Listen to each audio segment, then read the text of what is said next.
Assalamualaikum warahmatullahi wabarakatuh. Shalom, Om Swastiastu, Namo Buddhaya, salam kebajikan, dan salam sejahtera untuk kita semua. Sebelumnya, terima kasih atas kesempatan dan juga waktu yang telah diberikan Dewan Juri yang terhormat.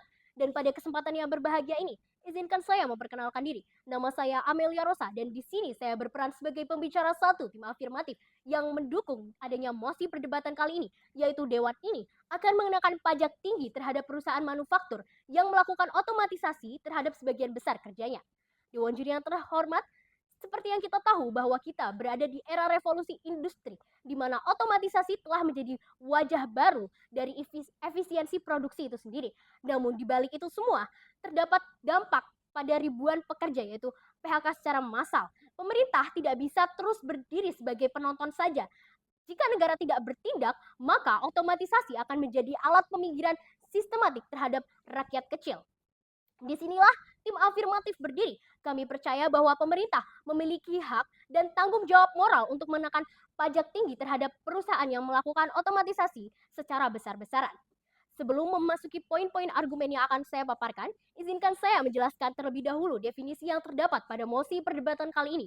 Yang pertama adalah pajak. Pajak sendiri adalah kontribusi wajib bagi negara yang terutang oleh orang pribadi atau badan yang bersifat memaksa berdasarkan undang-undang dengan tidak mendapatkan imbalan secara langsung dan digunakan untuk keperluan negara bagi sebesar-besarnya kemakmuran rakyat.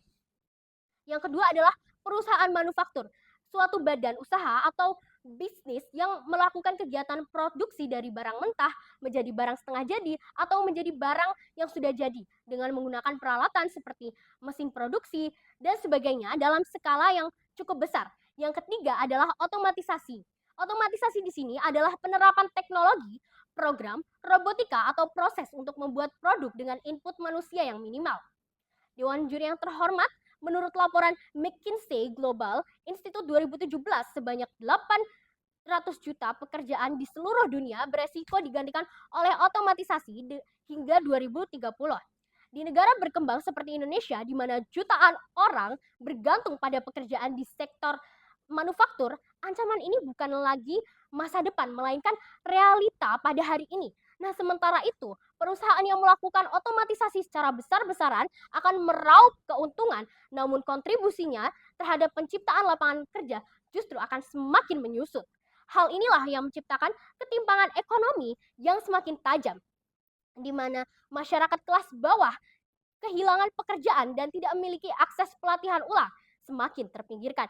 Di tengah situasi ini muncul pertanyaan penting. Apakah negara hanya akan diam menyaksikan ketidakadilan ini ataukah perlu hadir sebagai penyeimbang kekuatan? Dan disinilah saya akan menjelaskan beberapa poin-poin argumen saya. Yang pertama, dalam konteks ekonomi sosial, salah satu tantangan besar yang dihadapi adalah ketimpangan antara perusahaan besar yang canggih secara teknologi dengan pelaku UMKM yang masih berbasis tenaga kerja manusia. Ketika perusahaan besar beralih ke sistem otomatisasi dan memangkas jumlah pekerja secara signifikan, efek domino yang ditimbulkan adalah meningkatnya angka pengangguran. Dalam situasi ini, kebijakan pajak tinggilah yang menjadi salah satu solusi terbaik, adil, dan fungsional.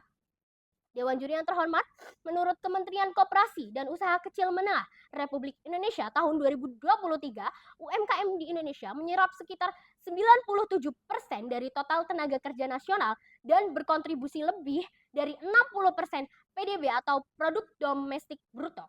Namun sayangnya UMKM ini masih kerap kekurangan akses terhadap pemodalan, pelatihan, dan infrastruktur pendukung. Nah, dengan adanya tambahan dari pajak perusahaan yang telah mengurangi tenaga kerja secara drastis, pemerintah ini bisa memberikan subsidi, program pelatihan, dan fasilitas mendukung seperti orang-orang seperti digitalisasi UMKM, pembangunan pasar lokal, dan juga serta penguatan koperasi. Nah, hal ini tidak hanya menciptakan lapangan kerja baru, tetapi juga menciptakan ketahanan terhadap ekonomi lokal yang lebih baik. Dewan Juri yang terhormat, pajak ini juga bisa menjadi sumber pembiayaan pembangunan infrastruktur publik seperti jalan, jembatan, atau akses transportasi massal. Nah, pembangunan infrastruktur ini tidak hanya mendukung kelancaran ekonomi, tapi juga menciptakan lapangan kerja langsung dalam jumlah yang besar, khususnya di bidang konstruksi dan sektor pendukungnya. Yang ketiga, pendapatan pajak dapat dialokasikan untuk pembangunan sosial. Misalnya mencakup pendidikan, kesehatan, dan jaminan sosial serta pelatihan ulang bagi para pekerja yang terdampak. Seperti contohnya, pajak itu bisa kita alihkan terhadap bantuan sosial seperti BPJS atau KIP dan lain sebagainya. Ketika perusahaan mengotomatisasi lini produksinya dan memutus hubungan kerja dengan banyak karyawan, negara wajib hadir dengan jaringan pengaman sosial untuk memastikan bahwa mereka tidak terjerumus ke dalam kemiskinan yang ekstrim. Oleh karena itu, menurut data International Monetary Fund atau IMF 2023, negara-negara yang berhasil menjaga kestabilan sosial di tengah transformasi digital dan otomatisasi industri adalah negara-negara yang mengalokasikan minimal 5% untuk pendapatan fiskalnya untuk pembangunan sosial dan pelatihan tenaga kerja. Hal ini terbukti mampu untuk mencegah lonjakan pengangguran dan pengangguran jangka panjang dan ketimpangan sosial yang berbahaya untuk kita semua. Dengan demikian, kebijakan inilah kebijakan pajak tinggi bukan hanya mekanisme hukuman bagi perusahaan-perusahaan yang menerapkan otomatisasi pajak tinggi tersebut, namun juga sebagai pengalihan sumber daya strategis dari sektor yang menurunkan partisipasi manusia menuju sektor yang lebih manusiawi, berkelanjutan, dan juga inklusif. Oleh karena itu, saya di sini sebagai tim afirmatif sangat-sangat menyetujui dengan adanya mosi perdebatan kali ini dengan argumen yang telah saya paparkan tadi. Terima kasih. Wassalamualaikum warahmatullahi wabarakatuh.